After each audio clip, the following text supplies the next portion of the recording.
안녕하세요. 사연에 빠지다의 DJ 민영입니다. 오늘도 두 가지 사연 준비되어 있는데요. 첫 번째 사연 시작하기 전에 구독과 좋아요 잊지 마시고요. 그럼 오늘의 사연 바로 시작해 볼게요. 안녕하세요. 저는 작은 북카페를 운영하고 있는 내 아이의 엄마입니다. 작년 제일 큰아이가 대학생이 되었고, 둘째가 공포의 고3, 그리고 막내들이 질풍노도의 정점이라는 중2랍니다. 저를 만난 사람들은 그렇게 큰 아이가 있냐고 놀라시는 분들도 많으세요. 그도 그럴 것이 첫애를 22살에 낳았거든요. 듣는 분들도 많이 놀라셨죠. 도대체 언제 결혼을 한 건가 싶은 생각도 드실 겁니다. 남편을 처음 만난 것은 대학에서였어요. 과 미팅에 나갔다가 당시 복학생이었던 남편을 만났죠. 말도 재미있게 잘하고 함께 있으면 웃는 일도 많았어요. 그 나이 연애가 그렇듯 결혼을 생각하고 만난 사이는 아니었어요. 그저 좋은 감정만 키우고 있었죠. 그러다 친구들끼리 여행을 같이 갔는데 거기서 그만 사고를 친 겁니다. 이렇게 말하면 처대가 섭섭할 수도 있겠네요. 하지만 당시에는 저희 가족들에게 큰 사고나 다름없었어요. 생각해보세요. 눈에 넣어도 아프지 않을 딸이 덜컥 임신을 했다는 이야기와 함께 결혼을 하겠다고 나서니 가족들이 얼마나 기가 찼겠습니까? 그것도 늦둥이 딸이 말입니다. 오빠랑 제가 7살 차이였거든요. 당연히 부모님과 오빠는 반대하고 나섰죠. 친정 아버지는 당장이라도 남편을 가만두지 않겠다고 난리가 났고, 오빠는 듣자마자 단호하게 아이를 지우라고 했어요. 저는 그래도 남편을 한 번은 좀 만나보라고, 정말 좋은 사람이라고 이야기를 했어요. 가족들은 미심쩍은 얼굴을 하며 한 번은 집으로 데리고 오라고 하더라고요. 남편은 떨리는 마음으로 저를 따라 집으로 왔습니다. 남편은 입구에서부터 입을 떡하고 벌리더니 저더러 여기가 집이냐고 묻더라고요. 할아버지 때부터 살던 집이다 보니 겉에서 보기에는 규모가 좀 있었거든요. 남편이 집 안으로 들어오자마자 오빠와 부모님께서 기다리고 있었어요. 거기다 이모까지 오셔서는 흡사 네가 얼마나 잘났나 두고 보자 그런 눈빛으로 바라보고 있었죠. 얼굴이 화끈거리더라고요. 아무리 그래도 첫 인사를 온 사람을 그렇게 보다뇨. 아마 남편은 바늘방석에 앉아있는 기분이 아니었을까 싶어요. 눈에 레이저가 나올 것 같은 얼굴로 식탁에 앉아있는데 어느 누가 밥이 입으로 넘어가겠어요. 그렇게 환장할 첫 인사를 마치고 남편을 보내고 나서 저는 부모님께 너무했다고 화를 냈어요. 아무리 마음에 안 들어도 처음 인사 온 자리예요. 그런 얼굴로 보실 건 아니잖아요. 욕하고 쫓아내지 않은 것만으로도 다행인 줄 알아야지. 너는 도대체 뭘 보고 좋다고? 아이고, 내가 못 살아. 얼굴 딱 보니 너 고생길 훤하게 열리게 생겼는데 꼭 결혼을 해야겠어? 아직은 네 나이 어려. 그냥 포기하면 안 되겠니? 저는 어떻게 그런 말씀을 하실 수 있느냐고 화를 냈지만 친정 식구들은 눈 하나 깜빡하지 않았죠. 오히려 처음 이야기를 들었을 때보다도 더 격렬하게 반대를 하시더라고요. 우리 가족뿐만이 아니었어요. 지방에 있으신 이모까지 올라오신 것도 기가 차는 일인데 이모가 아예 앞장서서 남편을 욕하더라고요. 생긴 것을 봐도 뺀질거린다며 저런 인간이 결혼을 하면 마누라 고생시키는 관상이라고 하는데 괜히 울컥하더라고요. 저는 소리를 높여 저한테 잘해주는 좋은 사람이며 보이는 것이 전부는 아니라고 말했어요. 말 같지도 않은 소리. 그놈 관상이 딱 봐도 너만 죽어라 고생시킬 얼굴인데 왜 결혼을 하겠다고 난리야? 아버지야말로 이상한 소리 하지 마세요. 아니 반대 이유가 그럴싸해야 저도 수긍을 하죠. 고생시키게 생겼다니 그게 무슨 말이세요? 엄마 아빠 나이 되면 그런 것들도 보인다니까. 그리고 아직 대학 졸업도 안 했다며 미래가 있는 것도 아니잖아. 이렇게 창창한 나이에 네 공부도 있는데 무슨 생각으로 출산에 결혼이야. 결혼하고 아이 낳은 그 이후에도 충분히 공부 끝낼 수 있어요. 그리고 오빠도 대학 졸업하고 자기가 어떻게 할지 계획이 다 있다고요. 인생이 계획대로 풀리는 줄 알아? 입만 털고 있는 놈인지 누가 알아? 오빠가 그 일에 대해서 뭘 안다고 그렇게 말해. 한 번밖에 못 봤잖아. 찍어 먹어봐야 똥인지 된장인지 안다니? 다짜고짜 임신부터 시킨 놈이 무슨. 하긴 너나 그놈이나 도찐 개찐이지. 누구를 탓해. 똑같으니까 이런 사고나 생기지. 세상에 새파랗게 어린 것이 무슨 배짱으로 임신부터 했다는 소린지. 정말 천지가 개벽할 노릇이다. 무서울 정도의 가족 반대에도 남편은 태연했어요. 오히려 괜찮다고 웃기만 하더라고요. 충분히 그럴 수 있는 상황이라고 하며 시간이 좀 필요한 일 아니겠냐며 속상해하는 저를 다독여 주었죠. 친정과는 다르게 시댁에서는 무척이나 저를 반겨주셨어요. 그러다 보니 친정 식구들의 맹렬한 반대는 철없는 저를 더 자극하는 것만 같았죠.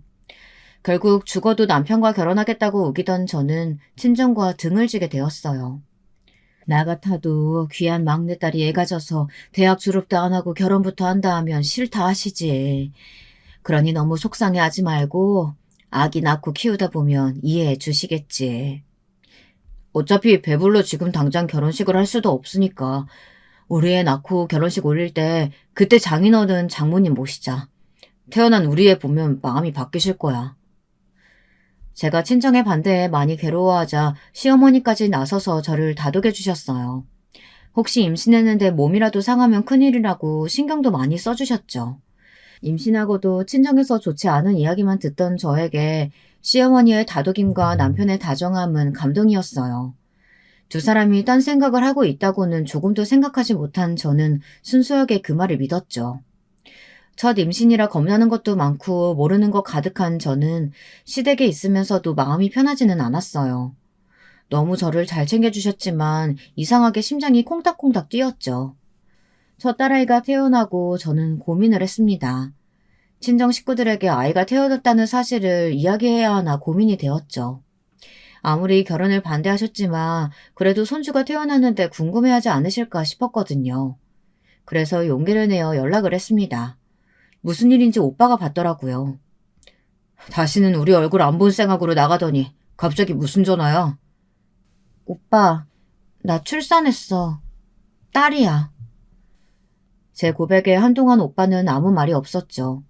저는 초조했습니다. 뭐라도 한마디 할 줄 알았는데 조용한 것이 더 불안하기만 했죠. 숨 넘어갈 것 같은 침묵이 이어지고 오빠가 낮은 목소리로 말하더라고요. 그래서 너 아기 낳았으니까 우리 싫다고 집 나간 너를 받아주란 말이야? 네가 무슨 짓을 하고 나간 건지 너는 모르지? 너 때문에 부모님들이 얼마나 상처받으셨는지 상상해본 적도 없지? 어떻게 너는 너 아픈 것만 생각하고 너만 잘났니? 오빠, 지금 나한테 할 말이 그것뿐이야? 애를 낳았다는데 해줄 말이 그것뿐이냐고. 그럼 무슨 소리 기대하고 전화했는데? 다 받아줄 테니 돌아오란 소리 기대했어? 지금 생각해보면 오빠도 눈물을 꾹꾹 눌러 참고 이야기를 했던 것 같아요. 나중에 알았지만 제가 애를 낳았다는 말에 혼자서 얼마나 힘들고 고생했을까 싶은 생각이 들어 울컥했던 마음을 가라앉히려고 부단히도 노력을 했다고 하더라고요. 그래서 말도 못하고 가만히 전화만 붙들고 있었다는 것을 한참 뒤에야 알았죠. 하지만 당시 전화기 너머로 듣고 있던 저는 너무도 냉담한 반응에 속상한 마음이 들었어요. 오빠의 마음 따위는 조금도 생각하지 못했죠. 그저 서운하고 원망 섞인 마음만 들어 오빠에게 앞으로 절대 연락하지 않을 테니 죽었다 생각하란 말만 남기고 전화를 확 끊어버렸답니다. 며칠 뒤 남편은 제게 친정에 전화를 했었느냐고 묻더군요. 솔직하게 오빠와 있었던 이야기를 했죠. 제 이야기를 듣고 난 남편은 거기서 그렇게 이야기를 하면 어떻게 하느냐고 화를 버럭 내더라고요. 너무 의외였어요. 연애부터 시작해서 그런 남편의 모습을 처음 봤거든요. 어안이 벙벙해서 멍하게 남편을 바라보았습니다. 이제 우리 딸도 태어났고 충분히 마음 풀리셨을 수도 있는데 그 잠깐을 못 참고 당신 사실은 저거랑 다른 이유로 문제 있었던 거 아니야? 듣기 싫은 말 듣더라도 잠깐이면 되는데. 나도 왜 처음에는 참으려고 했었어. 그런데 그렇게까지 화를 내시는데 그럼 거기다가 뭐라고 해. 손이 발이 되도록 빌었어야지. 무조건 잘못했다고 하고 빌었으면 되는 일을. 아, 진짜 한심하게. 저는 남편의 말에 눈물이 날 것 같았어요. 물론 제가 잘못한 것도 많고 제가 빌었어야 하는 상황인 것도 맞지만 그래도 남편이 그런 말을 할 것이라고는 생각지도 못했거든요. 남편은 제가 울먹이며 고개를 돌리자 아차 싶었는지 갑자기 자신이 너무 심한 말을 한 것 같다며 미안하다고 급하게 사과를 하더군요. 그렇게까지 말할 생각은 아니었다면서 처가에 사위로 인정받고 싶은 마음이 컸기 때문이라고 미안하다는 말로 저를 달랬습니다.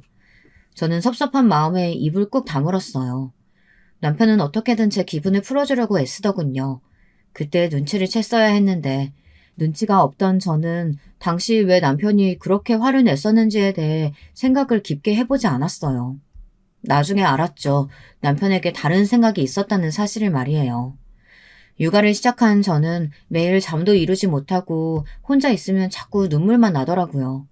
그러면서 문득 친정 어머니도 이런 마음으로 저를 기르셨구나 싶은 생각이 들었어요.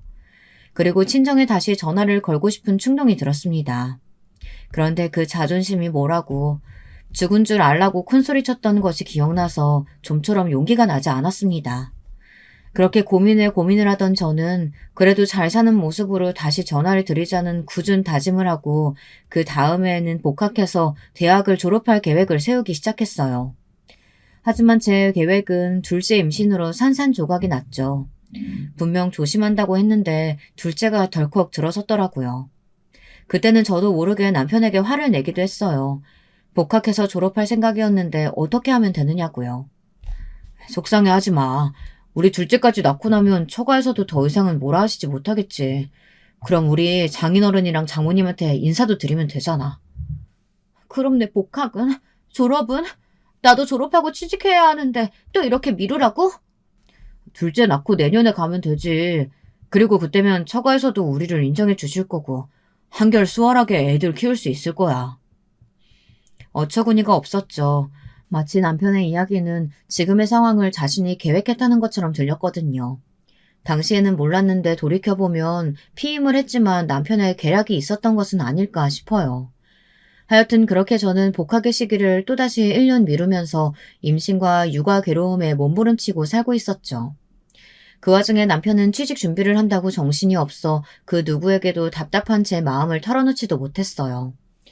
시어머니께서도 초반과는 180도 달라지셔서는 이거 해라 저거 해라 잔소리가 심하셨죠. 특히 제가 너무 서러웠던 것은 첫째가 올 때였어요. 저는 배는 불러와서 무거워 움직이는 것도 힘들어 죽겠는데 애가 울 때마다 시어머니께서 도대체 어떻게 해서 애가 우느냐고 짜증을 내시더라고요. 애가 밤낮으로 우는 소리 때문에 신경쇠약에 걸리실 것 같다고 엄마가 그렇게 애를 못 봐서 어떻게 둘이나 키우겠냐고 소리를 지르셨죠. 첫애를 가지고 시댁으로 들어왔을 때는 그렇게 다정하게 행동하셨던 시어머니가 완전히 다른 사람이 된 것이나 다름없었습니다. 그 상황에서 남편이 제 편을 들어주느냐? 그것도 아니었어요. 남편은 애가 우는 소리 때문에 공부에 집중을 할 수 없다고 하면서 집에 좀처럼 들어오지를 않았어요. 주말에도 도서관에 가서 공부해야 한다고 이른 아침부터 나가서는 늦은 밤에나 들어왔죠. 그런데 더 웃긴 것은 진짜 도서관에 갔느냐? 그것은 또 아니라는 거죠. 저녁에 문자 오는 소리에 확인해보면 무슨 술집 이름이 찍힌 카드 안내 문자가 왔거든요. 진짜 너무 화가 나서 하루는 술에 잔뜩 취해 들어오는 남편에게 제정신이냐고 큰 소리를 쳤던 적도 있었어요. 그랬더니 듣고 계시던 시어머니께서 남자가 그럴 수도 있지 뭘 그렇게 따지느냐고 역으로 저를 혼내시는 바람에 그 뒤로는 말도 못했습니다. 둘째는 그래도 두 번째니 고생을 좀 덜하겠거니 생각했는데 전혀 아니더라고요. 오히려 어린아이 둘이다 보니 언제 어떻게 사고를 칠지 몰라 2배로 힘이 더 들었던 것 같아요. 이렇게 하다가는 복학이나 할 수 있을까 걱정이 될 정도였습니다. 그런데 걱정은 그것만 있는 게 아니었어요. 남편이 그렇게 열심히 취업 활동을 했지만 단 한 군데도 붙은 곳이 없었거든요. 서류에서 떨어진 곳이 대부분이고 서류 전형을 통과했다고 하더라도 면접에 가서 떨어졌죠. 남편은 자신이 붙을 것이라고 생각했는지 떨어질 때마다 화를 냈고 술에 잔뜩 취해서 집에 들어오는 일이 많았어요. 솔직히 이야기를 하자면 취업 준비하는 남편을 보면서 저는 잘 될 수 없다고 생각했어요. 입으로만 준비를 했지 솔직히 개인 스펙을 쌓는 것처럼 보이지도 않았거든요. 토익 점수 올리기 위해 학원 다닌다고 등록은 했지만 제가 보기에는 제대로 다니는 것이 맞는지 의심스러웠어요. 너무 대기업만 노리지 말고 내실 좋은 중소기업도 좀 알아보고 그래요. 중소기업? 지금 나더러 어디 가서 명함도 못 내밀 그런 곳에 가라는 말이야? 그렇게 말하지 말고요. 다른 사람한테 자랑하려고 직장 구하는 건 아니잖아요. 당신 적성에 맞는 것을 찾아보는데 간판에 너무 집착하지는 말자는 그런 의미죠. 당신 말 되게 이상하게 한다. 뭐야, 지금 내가 주제도 모르고 대기업 욕심내고 있다는 말을 그 말을 하고 싶은 거야? 도대체 날 뭘로 보는 거야? 제 말에 남편이 길길이 뛰면서 화를 내더군요. 그리고는 자신의 진가를 못 알아보는 회사가 문제라고 이야기하는 남편을 보며 저는 문득 남편과 결혼하면 고생길이 열릴 것이라고 말한 친정 부모님의 얼굴이 떠올랐어요. 저는 무섭게 화를 내는 남편을 보면서 한숨만 내쉬었죠. 해가 바뀌고 남편은 갑자기 대학원으로 진학하겠다고 말했어요. 저는 무슨 대학원이냐고 반대를 했습니다. 원래부터 석박사를 준비했던 사람도 아니고 갑자기 무슨 말도 안 되는 소리인가 싶더라고요. 평소 남편의 말이라고 하면 팥으로 메주를 만들었다고 해도 믿을 시어머니께서도 무슨 대학원이냐고 말리실 정도였답니다. 그래도 남편은 무조건 대학원을 가야겠다고 고집을 부렸어요. 순간 저는 이대로 가만히 있으면 제 복학에도 문제가 생길 것 같다는 생각이 들었죠. 아니나 다를까 제가 대학 복학을 해야 하는데 둘 다 학교를 다니는 것은 힘들지 않겠느냐는 말에 남편은 저더러 꼭 대학을 가야 하느냐고 하더라고요. 저는 화가 치밀어 올랐지만 최대한 침착하게 말했습니다. 우리 약속이 있었잖아요. 첫애 태어나고 나서 복학할 수 있도록 해준다고. 그러다 둘째가 생겼을 때 그때 당신이 저한테 뭐라고 했어요? 둘째까지만 낳고 대학으로 돌아가서 공부할 수 있도록 지원해준다면서요. 그때랑 사정이 다르잖아. 내가 아직 졸업도 못했는데 당신이 학교 다니면 학비는 어떻게 하라고. 내가 취업해서 자리를 잡아야지. 대학원 간다면서.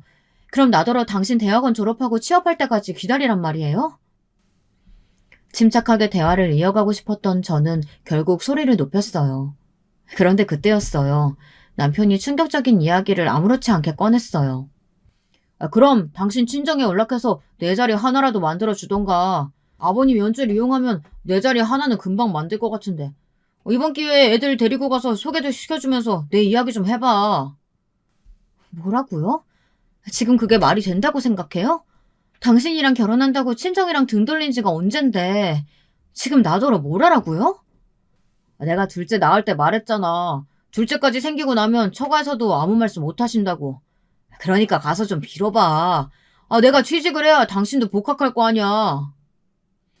뒤통수를 세게 맞은 기분이었어요. 친정 부모님은 여기저기 체인점이 있는 음식점을 운영하고 계셨거든요. 그 중에서는 꽤나 고급스러운 곳도 있어서 단골로 오시는 분들이 기업의 회장님이나 국회의원들도 있으셨고요. 지나가는 말로 남편에게 그런 이야기를 했던 적이 있었는데 그 이야기를 지금 할 것이라고는 전혀 생각지도 못했죠. 남편은 그 덕을 좀 보려고 했는데 제가 쓸데없는 자존심만 내세워 자신의 앞길을 막는다고까지 하더군요. 정말이지 그동안 제가 뭘 보고 이 남자랑 결혼을 하려고 했는지 과거의 제 자신이 한심스럽고 부끄럽더라고요. 저는 그 길로 아이들을 데리고 집을 나왔습니다.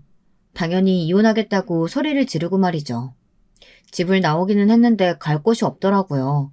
친정으로는 당연히 갈 수 없었고 몇 안 되는 친구들과도 자연스럽게 멀어진 상태라 그 누구에게도 도움을 청할 수 없었습니다. 그런데 그때였어요. 중고등학교 동창으로 유학 갔던 친구와 우연히 카페에서 만난 것이죠.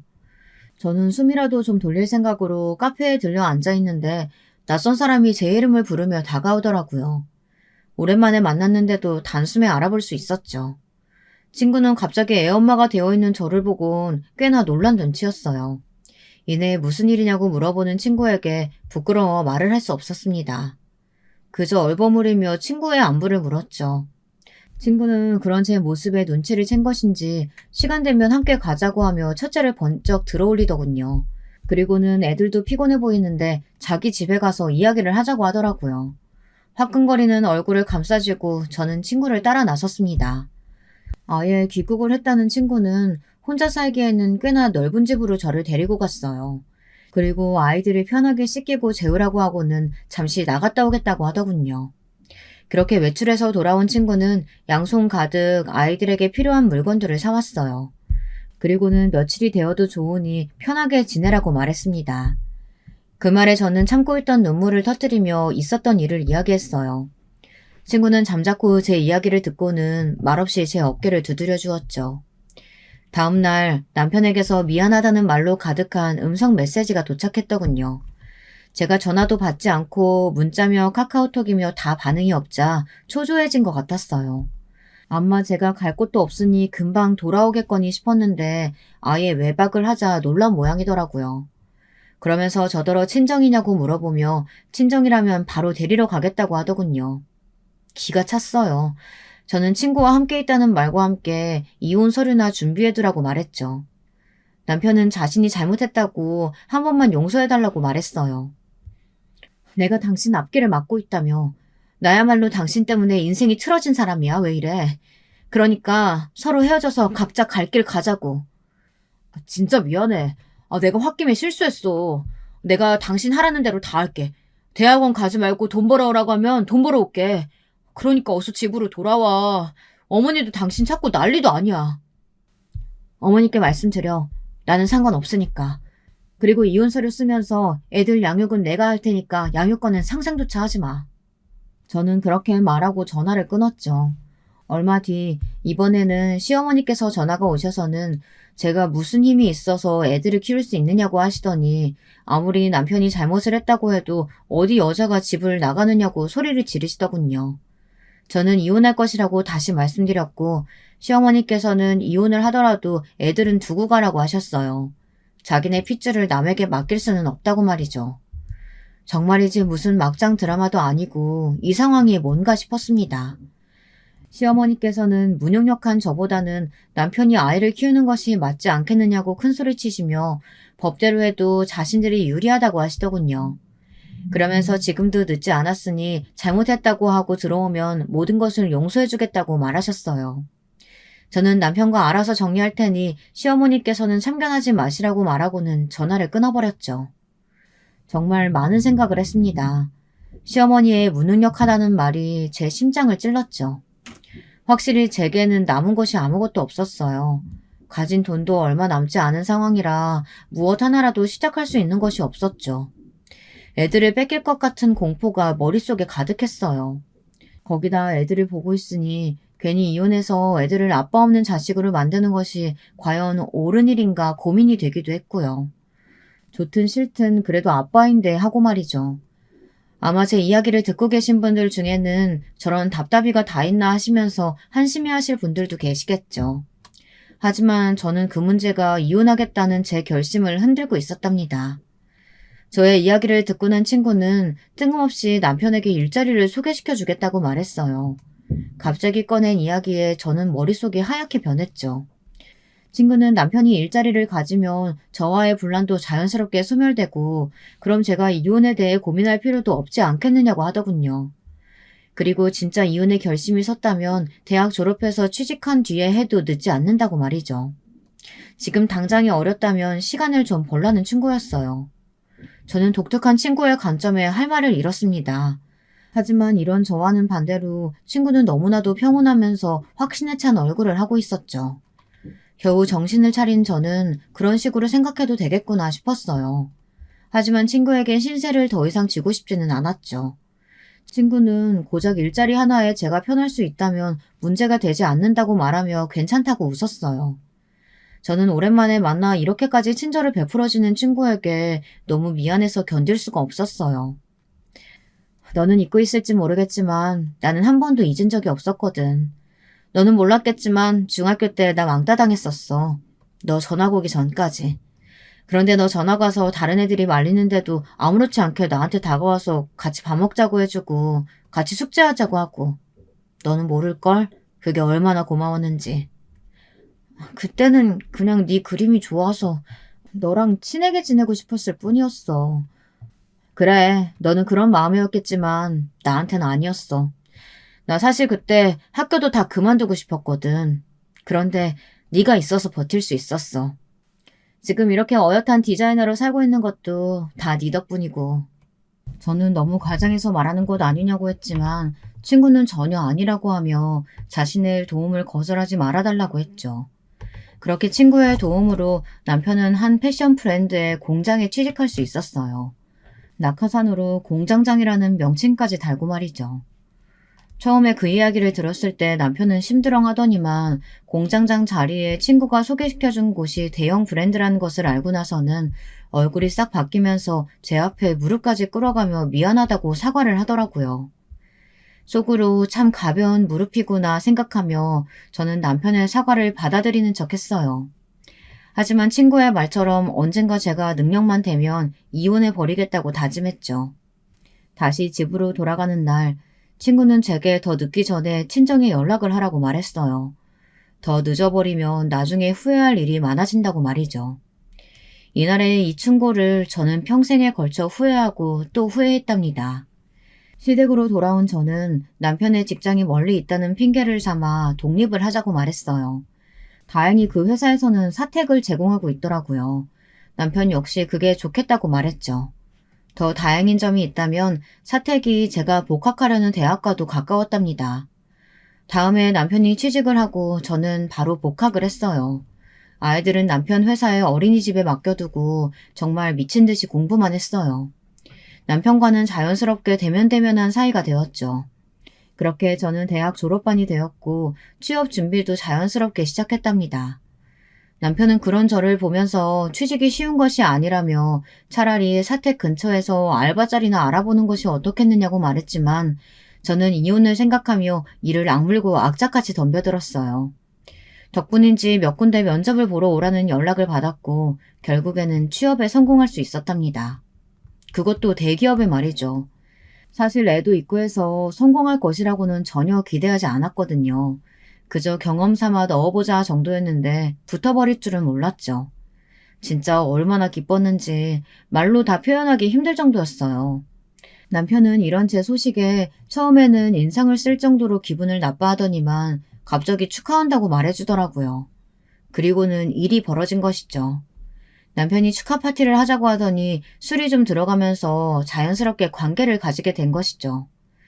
사실 그동안 남편과의 관계를 의도적으로 피해왔었거든요. 그런데 하필 그날 술에 취해 관계를 맺은 것이 원인이 되어 임신이 되어버린 것입니다.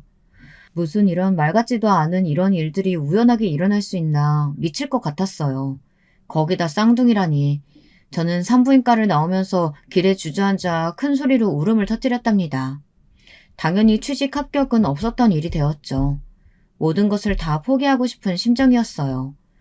그런데 제가 합격한 다른 회사에서 상관없다고 일을 하러 와줄 수 있느냐고 하더라고요. 출판사였는데 자기 회사에는 임산부들도 여럿 있다고 하며 편하게 일하러 오라고 하더라고요. 그래서 저는 냉큼 그곳으로 출근하기 시작했죠. 출판사를 다니면서 쌍둥이를 낳고 키우고 정말 최선을 다해 하루하루를 살아가고 있었습니다. 평화로운 일상이 이어지는 것 같았지만 사실 저희 가정은 금방이라도 깨질 것 같이 위험했어요.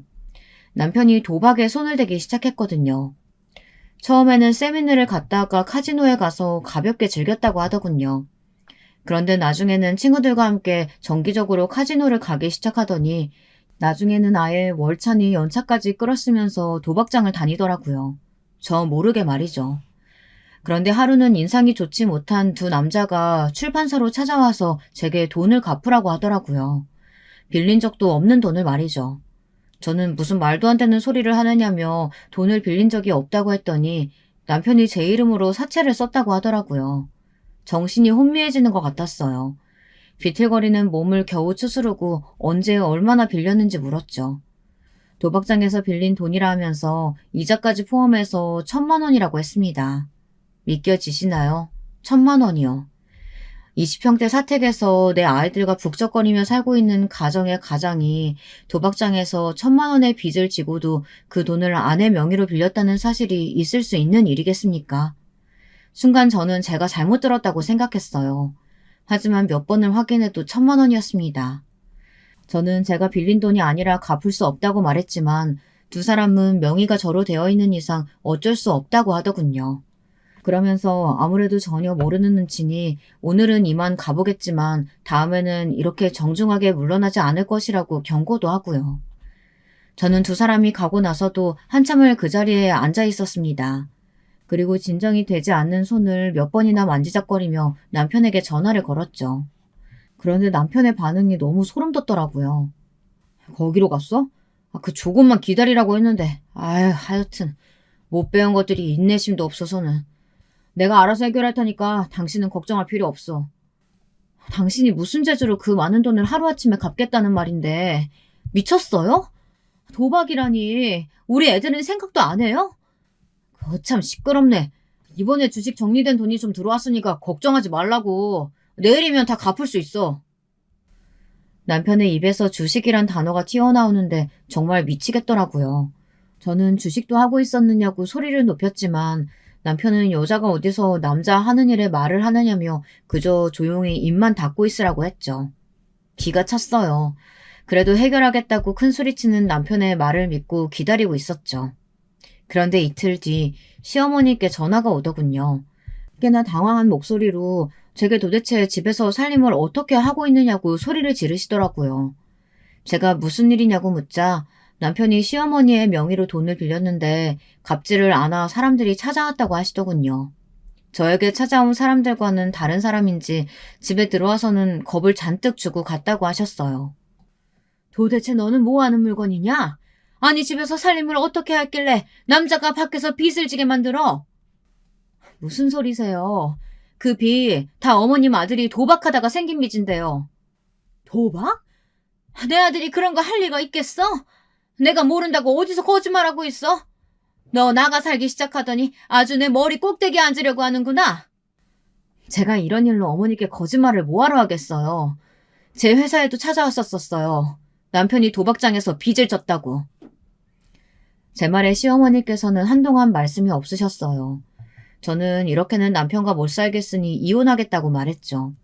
다른 것은 다 참아도 도박을 어떻게 참고 살겠냐고 말이죠. 그러면서 이제 저도 능력이 있으니 충분히 아이들을 데려가 키울 수 있다고 말하며 양육권을 가지고 겁줄 생각은 하지 마시라고 했답니다. 시어머니께서는 그럴 리 없다는 말만 되풀이하시더니 갑자기 헛소리를 하셨어요. 다 너 때문이잖아. 너 만나고 나서 되는 일이 없어. 네가 집에서 얼마나 못되게 굴었으면 밖으로 나가다녀. 우리 아들이 네가 얼마나 돈돈하면서 피를 말리면 도박에 손을 댔겠냐고. 뭐라고요? 어머니, 지금 진심으로 하시는 말씀은 아니죠? 사돈댁이 잘 사니까 나중에 다 덕보고 살 수 있다는 그 말에 내가 결혼을 허락하는 게 아니었는데. 아휴, 솔직히 대학생이 남자 따라 여행 갔으면 볼장 다 본 거 아니냐? 그런 내가 널 허락한 이유가 사돈댁 돈, 그거 하나였는데 친정에서 버림받더니만. 아휴, 내 아들 인생만 불쌍하지. 저는 시어머니의 말에 둔기로 머리를 맞은 것처럼 충격을 받았어요. 시어머니께서는 어떻게 되었든 당장 이 문제를 해결해서 다시는 자신의 집으로 사람들이 찾아오지 못하도록 하라고 하시며 전화를 끊으셨어요. 저는 이를 악물고 바로 짐을 쌌죠. 아직 독립하기 위해서는 돈을 더 모아야 했지만 준비해둔 이혼 서류와 양육권 포기 각서를 식탁에 올려두고는 바로 집을 나왔어요. 도박비 문제가 해결이 되기는 했는지 사채업자들이 회사에 찾아오는 일은 없더군요. 남편은 무슨 이혼이냐고 말도 안 된다고 했지만 저는 절대 같이 살 수 없다고 말하면서 이혼 서류에 도장 찍고 남남으로 지내자고 했죠. 남편은 차일피일 미루기만 할 뿐 확답을 주지 않았고요. 저는 몇 번이나 내용 증명을 보내며 당장 이혼에 동의하지 않으면 법정까지 가겠다고 했습니다. 애들 양육권만 넘겨주면 위자료도 다 필요 없다고 했고요. 위자료를 왜 포기하냐고 다그칠 수도 있으시겠지만 당시 제게는 이혼과 아이들 외에는 바라는 것이 아무것도 없었거든요. 결국 남편은 이혼에 동의했고 저희는 결혼한 지 13년 만에 이혼을 하게 되었답니다. 비록 이혼을 하기는 했지만 여전히 남편은 애들의 아빠였기에 일주일에 몇 번은 아이들과 시간을 보내는 것에 흔쾌히 동의했어요. 얼마 뒤 남편은 친구가 소개시켜준 일을 그만두고 다른 일을 시작했다고 하더라고요. 저는 그런가 보다 했죠. 이제 무슨 일을 하든 저하고 아무 상관도 없으니까요. 제 앞가림만 하면서 애들 키우는데도 힘든데 뭐하러 그런 인간까지 신경을 쓰겠어요. 그렇게 하루가 1년 같은 바쁜 나날들이 이어졌어요. 남편은 가끔이지만 바쁜 저를 대신해서 애들을 챙겨주러 집에 오기도 했는데요. 처음에는 그런 상황이 불편했는데 몇 번 반복되다 보니 익숙해지기 시작했어요. 쌍둥이들이 저 없을 때 아프면 저 대신 병원에 데려다 주기도 했고요. 그러다 보니 집에 드나드는 일이 늘었죠. 회사 동료는 그러다 다시 합치는 것은 아니냐고 했지만 저는 죽어도 그런 일은 없다고 단호하게 말했어요. 그럴 마음이 정말이지 눈꼽만큼도 없다고 말이죠. 아마 남편은 그런 마음이 있었던 것 같아요. 하루는 첫째랑 둘째가 묻더라고요. 엄마는 아빠랑 다시 합칠 생각 있으세요? 무슨 그런 말을 해, 갑자기. 누가 뭐라고 그래? 아니, 아빠가 전화하는 거 들었는데 아무래도 엄마가 자기 받아줄 것 같다고.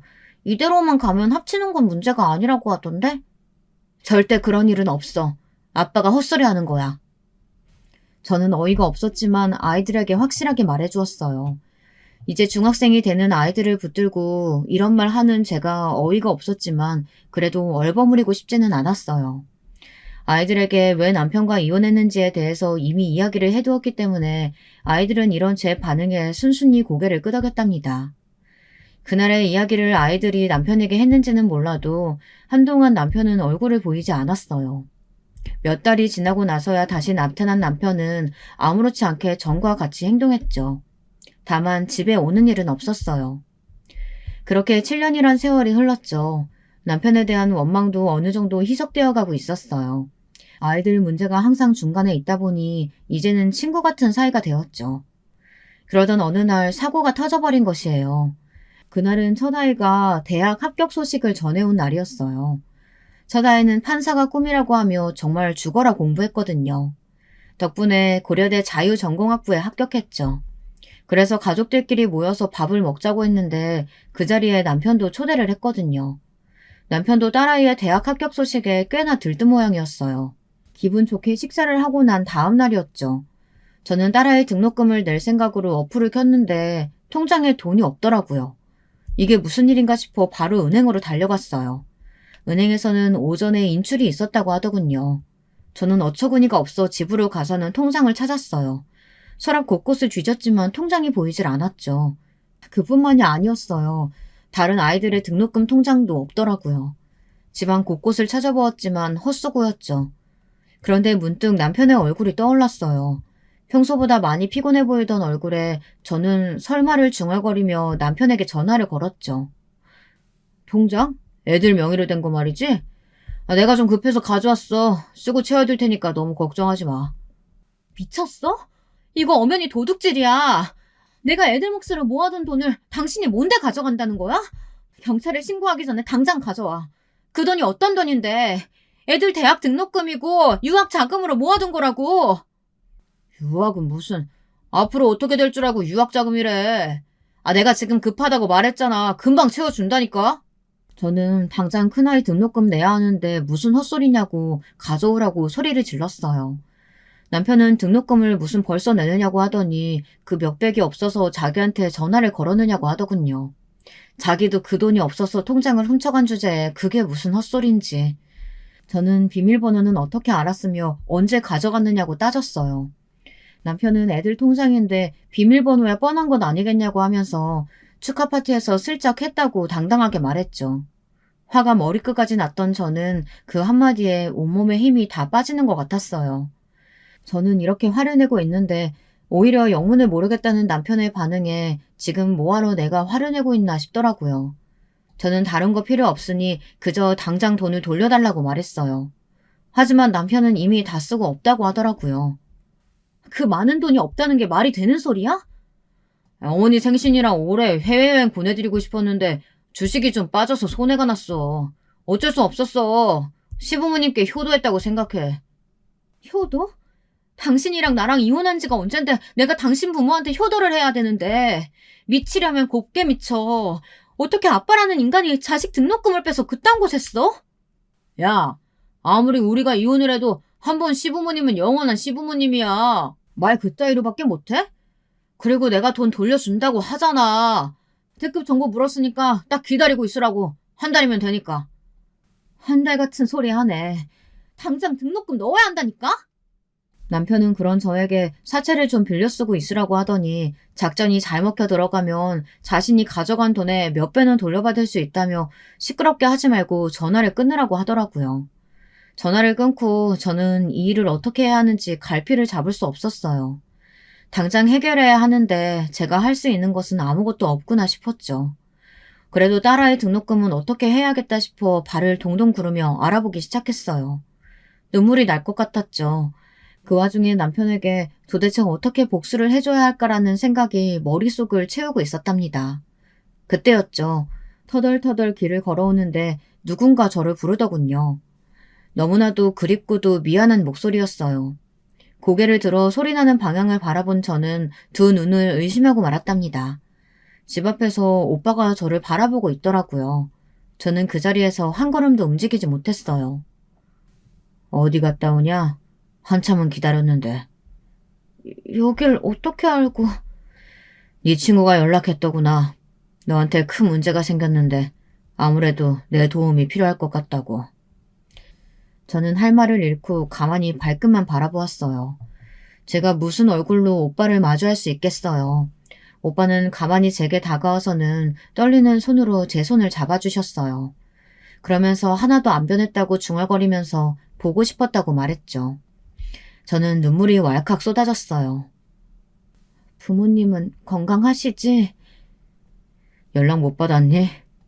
7년 전에 돌아가셨다. 그게 무슨 말이야? 돌아가시다니? 왜? 왜 나한테 연락도 안 주고? 연락했다. 네 남편이란 놈이 말 안 하지? 너한테 연락이 안 돼서 그놈한테 말했는데. 저는 정신이 번쩍 들었어요. 이혼하면서 제가 전화번호를 싹 다 바꿨는데 아무래도 그 이유였던 것 같아요. 저는 그런 이야기는 전혀 들어보지도 못했다고 말했고 오빠는 얼굴이 벌겋게 될 정도로 화를 내기 시작하셨죠. 저는 이 모든 것이 남편 때문이라는 것에 뒷목을 잡을 정도로 충격을 받았습니다. 결국은 바닥에 주저앉아 대성통곡을 시작했죠. 한참을 화를 내시던 오빠는 우는 저를 꼭 안아주셨고요. 조금 진정이 된 저는 오빠를 데리고 집 안으로 들어갔습니다. 오빠는 신기한 듯 집안을 둘러보시며 아이들 사진을 보시곤 눈을 떼지 못하셨어요. 특히 첫째를 보고는 저 어릴 때랑 똑 닮았다고 하면서 웃으셨어요. 자리에 앉자마자 오빠는 무슨 일인지 이야기를 해보라고 했죠. 망설이던 저는 딸아이 등록금 사건을 더듬거리며 이야기했어요. 이야기가 이어지는 도중에 몇 번이나 오빠는 자리에서 일어났다 앉았다를 반복하셨죠. 제 이야기가 끝나자마자 오빠는 등록금부터 해결하자고 하시고는 어디론가 전화를 걸었습니다. 그리고는 금방 등록금은 해결되었으며 앞으로도 자신이 책임질 테니 걱정하지 말라고 하셨죠. 검사 출신의 오빠는 우리 첫째가 오빠와 같은 길을 가려는 모습이 꽤나 자랑스러운 눈치셨어요. 하지만 문제는 그게 아니잖아요. 이 일의 원흉을 어떻게 그냥 넘어갈 수 있겠어요. 그건 그렇고요, 오빠. 그 사람 절대 용서 못해요. 부모님 장례식도 못 가게 만든 그 인간. 제가 어떻게 용서해요. 우리 애들 등록금 빼서 시부모님 여행이나 보내드리고 주식에 넣는 인간이 어떻게 애들 아빠겠어요? 죽여도 시원치 않을 인간. 절대 그냥 못 넘어가요. 그건 당연하지. 나도 절대 이대로 넘어갈 생각 없다. 저는 오빠에게 남편이 흘렸던 주식 작전 이야기를 전했어요. 가만히 듣고 있던 오빠는 알아서 해결하겠다고 제게 남편과의 모든 연결고리를 끊어야 한다고 말하며 짐을 챙겨 본가로 가자고 말하더라고요. 그리고 앞으로 절대 남편과 만나지 말라고 선을 그었어요. 혹시나 연락이 오더라도 받지 말라고 했죠. 그리고 남편이 가져간 등록금은 신고부터 하자고 하더라고요. 저는 아이들 생각으로 잠시 멈칫했지만 이번만큼은 절대 물러설 수 없다는 생각에 오빠가 시키는 대로 했어요. 모든 것은 일사천리로 이루어졌답니다. 아이들은 어리둥절하다가 모든 일에 관해 이야기를 하자 한숨을 내쉬며 제가 원하는 대로 하겠다고 했죠. 남편에게 다시 연락이 온 것은 얼마 되지 않았을 시점이었어요. 출판사로 찾아왔더군요. 아주 사색이 되어서 와서는 무슨 정신으로 자신을 신고했냐고 했어요. 저는 조금도 망설임 없이 경찰을 불렀습니다. 오빠와 약속했거든요. 남편은 갑자기 들이닥친 경찰들 손에 끌려나가면서 이대로 넘어갈 수 있을 줄 아느냐고 소리를 질렀지만 저는 눈길조차 주지 않았습니다. 그렇게 한 달이 흘렀을까요? 오빠 말로는 남편이 주식 사기 사건에 연루되어 있다고 알려주더군요. 그것도 주축이라고 해도 좋을 만큼의 자리 말이죠. 오빠의 말에 의하면 규모가 커서 벌금으로 끝날 선이 아니라고 하더라고요. 저는 어떻게 되든 내 알바가 아니라는 생각에 그저 귓등으로 듣고 흘러버렸죠. 하지만 시어머니가 회사에 나타났을 때는 저도 더 이상은 참을 수 없었어요. 핏줄 그렇게 자랑하시더니만 손주들 등록금으로 여행 다녀오신 기분이 어떠신가요?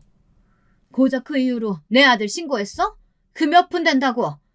너랑 엮여서 그 고생을 했는데 여행 한번 못 보내준단 말이냐? 고생은 제가 했죠. 그놈 만나서 제 인생이 얼마나 꼬였는데요. 그리고 제가 뭐라고 효도를 해요. 내가 당신들이랑 무슨 관계가 있다고. 시어머니께서는 정신이 나갔느냐고 소리를 지르셨지만 저는 눈 하나 깜짝하지 않았죠. 그리고는 경찰을 부르기 전에 자기 발로 나가라고 하고는 당당하게 등을 돌려 나왔답니다. 그 이후로 남편은 징역을 살게 되었어요. 시아버지께서는 충격으로 병원에 입원하셨다고 들었고요. 그것도 남편이 아주 절절하게 아이들에게 편지를 보냈기에 알았죠. 편지는 아주 가관이었어요. 얼마나 아이들을 사랑하는지, 그리고 자신이 지금 곤란한 상황에 빠진 것이 다 저 때문이라는 설명과 함께 외삼촌에게 말해 자신을 꺼내달라는 부탁도 적혀 있더군요. 저도 어이가 없었지만 아이들도 마찬가지였나 보더라고요.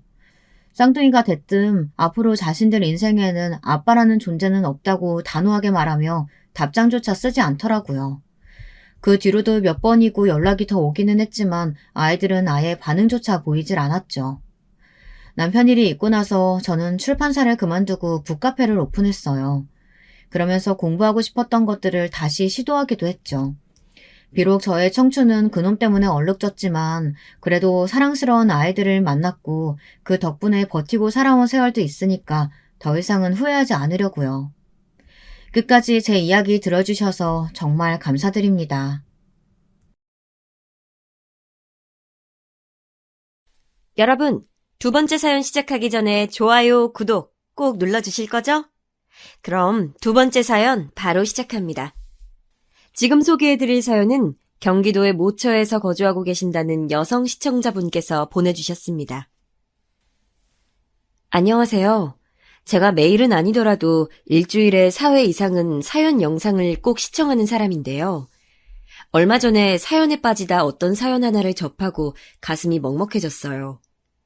그 사연자분이 자기의 유년 시절을 덤덤하게 적어 내려가셨던데 원래 별 생각 없이 영상을 틀어놨었다가 어느새 완전히 빨려 들어가서 집중을 했었습니다. 사람 사는 모습들이 거기서 거기라는 생각이 들다가도 사람마다 정말 색다른 삶을 살아가는 게 인생이구나 하는 생각 또한 든다는 게 사연을 접하는 묘미 같아요. 저도 시간적 그리고 정신적 여유를 내서 제 사연을 적어보고자 하는 바람을 품고 있었다가 오늘 이렇게 노트북 앞에 앉았습니다. 들어주시는 분들이 재미있게 여겨주실지 어떨지는 모르겠으나 저는 사연을 적어보는 것 자체를 제 인생에서 시도해보는 다양한 도전 중 하나로 여기고 있습니다. 언제부턴가 금수저라는 표현이 널리 쓰이기 시작하더니 지금은 아예 보편화된 단어가 되었어요. 태어날 때부터 부유한 배경을 타고난 사람들을 입에 금수저 물고 태어났다고 표현한다죠.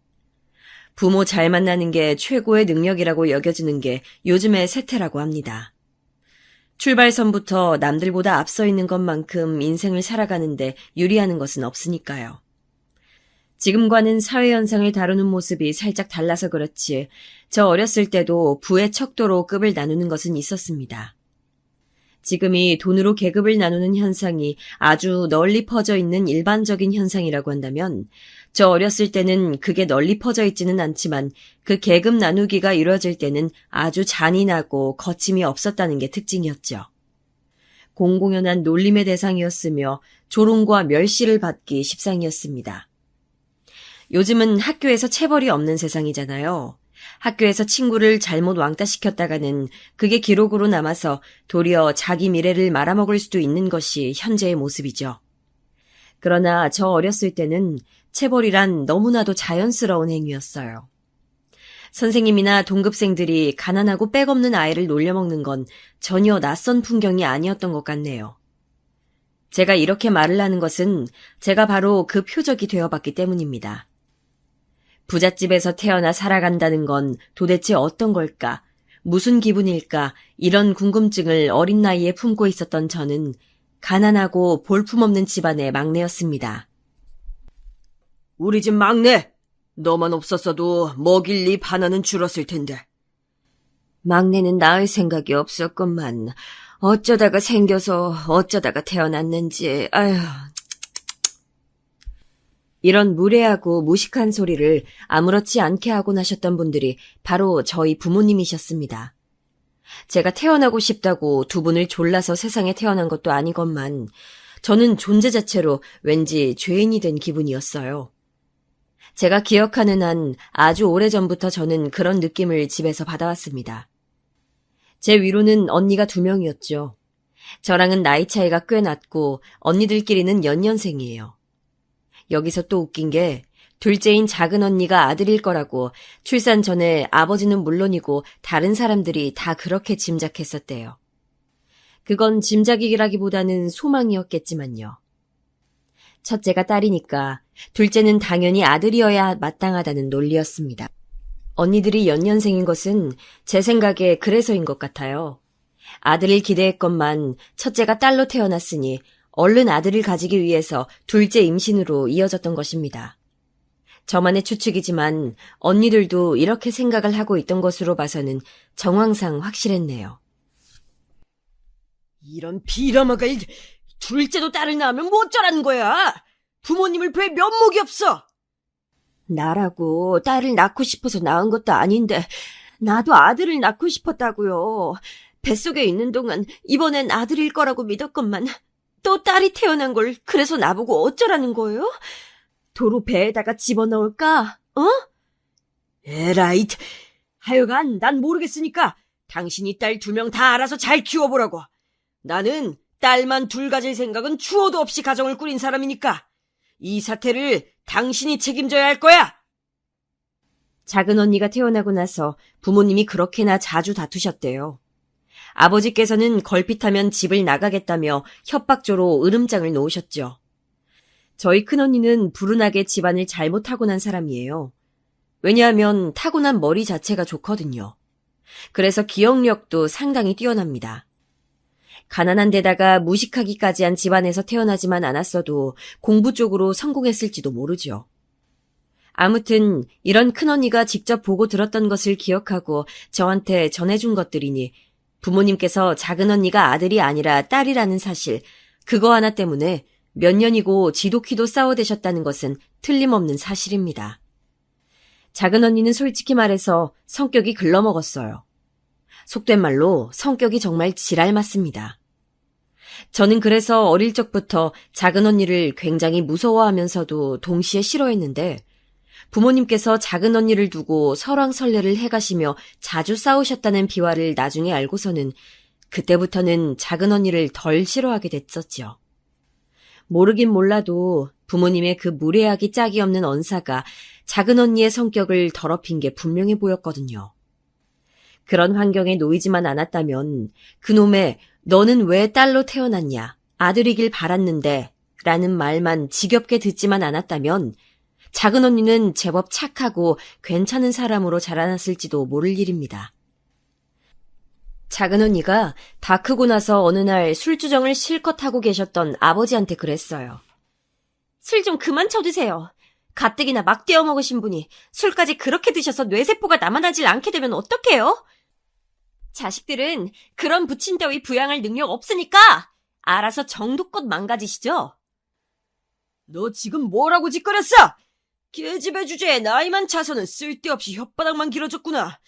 네가 아들로 태어났어야 했는데 그때 하필 딸로 태어나는 바람에 우리 집안에 마가 꼈어. 너는 항상 주변을 부정타게 만든다고. 이 쓸모없는 계집딸 같으니. 아버지는 참 개소리를 다채롭게 하시는 재주가 있으세요. 제가 왜 아들이 아니라 딸로 태어났냐고요? 그건 바로 아버지 때문이죠. 자식의 성별을 결정짓는 것은 남자 쪽이니까요. 그런데도 옛날부터 엄마를 그렇게나 원망하면서 구박해대셨죠? 하여간에 무식해도 그렇게까지 무식할 수가 있나? 작은 언니가 과장스럽게 혀를 쯧쯧 차면서 고개를 저었을 때 아버지께서는 거의 뒤로 넘어가려고 하시면서 분노하셨습니다. 그러나 그걸 두려워할 작은 언니가 아니었죠. 아버지가 휘어잡고 당신의 뜻대로 다루기엔 이미 작은 언니가 너무나도 많이 커버린 뒤였습니다.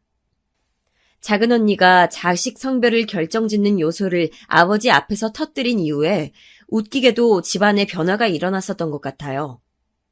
우선 엄마가 새삼 당당해지셔선 고개를 빳빳하게 쳐들고 다니신 게 있었네요.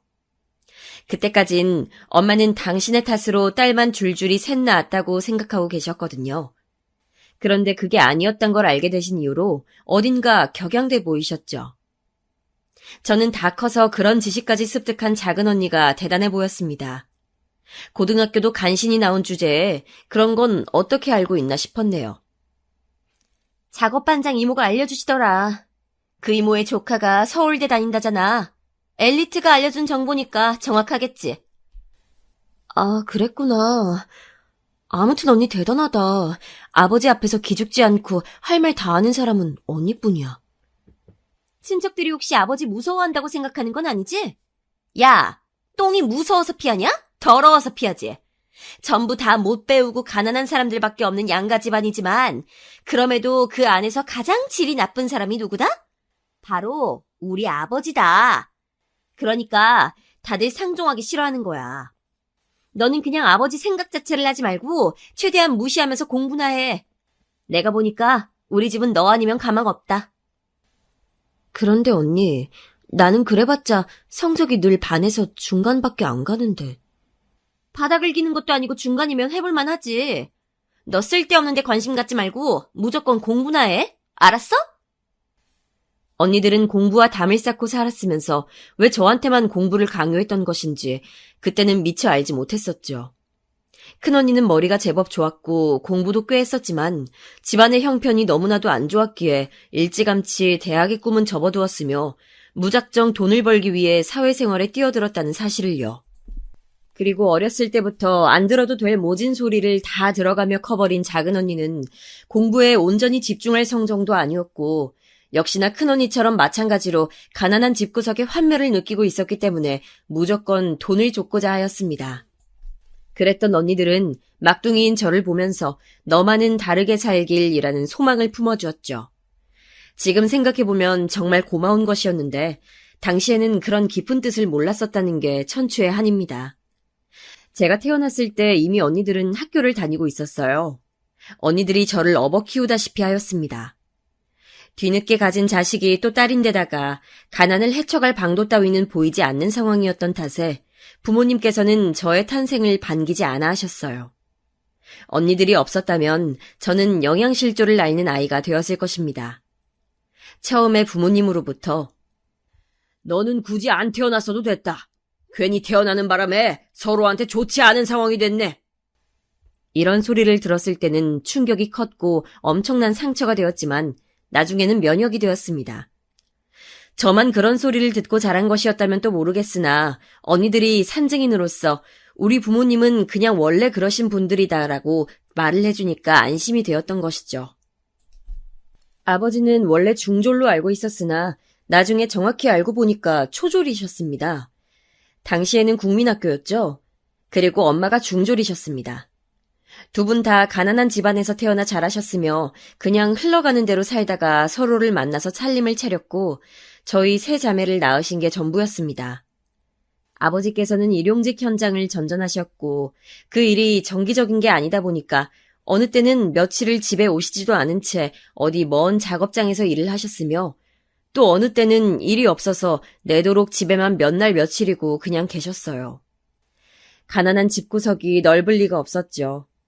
그래서 아버지께서 집에 계시는 내내 자연스레 눈치가 보였고 숨이 막혔습니다. 엄마는 작은 공장에 나가서 일을 하셨고요. 원래는 무슨 생산 라인에서 일을 하셨던 것으로 아는데 어쩌다 보니까 공장의 식당에서 일을 하는 것으로 옮겨가셨어요. 일은 무지하게 많았고 엄청나게 힘들었는데 돈은 쥐꼬리만하게 주는 것이 바로 그 공장의 식당 일이었다고 엄마가 훗날 여러 차례 곱씹으셨다고 합니다. 이것도 큰언니가 전해준 이야기예요. 돈을 얼마나 조금 받고 계셨는지는 당시에 저는 알지 못하였으나 엄마가 남은 반찬 같은 걸 종종 싸우셨기에 그걸 기다렸다가 먹었던 추억이라면 많이 쌓은 바였어요. 식어 빠진 반찬도 얼마나 맛있게 느껴졌는지 모릅니다. 집에 있는 반찬이라곤 늘 거기서 거기였거든요. 마른 반찬 두어 가지와 김치뿐이었죠. 그런 집이었으니 엄마가 적은 양이라도 공장 식당에서 반찬을 가져오시면 그저 여러 가지 맛을 볼 수 있다는 것만으로도 즐거웠던 기억이 납니다. 가난한 집들이 모여 살았던 동네였는데 전부 다 각자의 집이 좁게 느껴졌기에 아이들끼리 꼭 밖으로 나와서 어울려 놀았어요. 그랬다가 잘 사는 아파트 단지 근처로 가면 거기 사는 애들이 저희 무리를 손가락질하면서 거지들 온다, 병균 옮는다 이런 식으로 외쳐댔었죠. 자기들 딴에는 그것도 재밌는 놀이랍시고 그랬던 것일 거예요. 하지만 진짜로 거지마냥 가난했던 입장에서는 슬픈 일이었죠. 집에서는 할 수 있는 게 아무것도 없었기 때문에 밖을 하염없이 전전하면서 놀았던 기억이 나요. 남들 다 가보는 1년에 한 번 자기 생일에라도 가본다는 놀이공원을 저는 가본 적이 없었습니다. 학교에서 단체로 놀이공원에 갔을 때 그때가 제 인생 처음 경험하는 놀이공원이었죠. 가난은 자라나는 아이의 세상을 좁게 만든다는 걸 아시나요? 경험의 폭이 좁기도 하거니와 가난에 허덕이게 되면 당장의 의식주에만 집착하게 되기 때문에 다른 그림의 미래는 그리지 않게 됩니다. 내가 뭘 잘하고 뭘 하고 싶어 하는지 이런 것에 초점을 맞추지 않고 무작정 현재의 가난에만 초점을 맞추게 되죠. 이 가난에 순응할 것인가, 타협할 것인가, 저항할 것인가 이런 선택지만 두고 자라나게 되니까 애초에 부족함 없는 환경을 타고난 애들이랑은 세상을 바라보는 시각 자체가 다를 수밖에 없었던 거예요. 저는 그 사실을 성인이 되고 나서야 깨달았는데 저의 유년 시절이 너무나도 가엽게 느껴졌더랍니다. 내가 만약에 결혼을 하게 되고 또 자식을 낳게 된다면 그런 가난만은 물려주지 말아야지. 자신이 없다면 결혼을 하지 말아야겠다. 그런 다짐을 했을 때 제가 딱 20살이었어요. 가난하더라도 가족끼리 화목하고 행복하다면 그곳으로 돈이 줄 수 없는 충족감일 테지만 저희 집은 딱히 그렇지 못했다는 게 관건인 것 같아요. 언니들은 나쁘지 않았으나 딱 그 정도였어요. 저에게 살가운 존재들은 아니었고 자기들도 가난을 헤쳐나가며 살아남기에 바빴기 때문에 저를 봐줄 여력 따위는 없었다고 봐야 맞을 것입니다. 게다가 언니들은 부모님의 저급한 행태를 저보다 훨씬 더 이르게 더 많이 접해온 사람들이었기 때문에 도무지 이 가정에 마음을 쏟지 못했죠. 저는 알 수 있었어요. 언니들이 항상 이놈의 집구석을 하루빨리 뜨고 싶다는 열망으로 눈빛을 이글거리고 있었다는 사실을 말이죠. 아버지는 책임감이라든지 건실함과는 거리가 아주 먼 분이셨고 엄마는 당신의 안위만 살피시기에도 벅찬 분이셨습니다. 저희 집에는 여유라는 게 없었어요. 그게 물질적인 것을 가리키든 정신적인 것을 가리키든 간에 말이죠. 그렇다 보니 가족끼리 끈끈하지도 못하였고 각자 도생해서 살아남는 게 현실적인 방안이라는 생각 정도나 하면서 살았습니다. 부모님이 별것도 아닌 일로 크게 싸우시는 모습을 볼 때마다 저도 가족이란 함께 있으면 플러스가 아니라 마이너스가 되는 것이라는 확신을 했었던 것 같아요. 그랬기 때문에 결혼이나 아이를 갖는 것에 저는 회의적인 성인으로 자라났는데 놀랍게도 작은 언니가 결혼하겠다는 의사를 밝혀왔어요. 20대 중반의 나이가 아무리 여자라지만 결혼하기에는 조금 이른 건 아닐까 하는 생각이 들었지만 작은 언니의 뜻이 확고했습니다.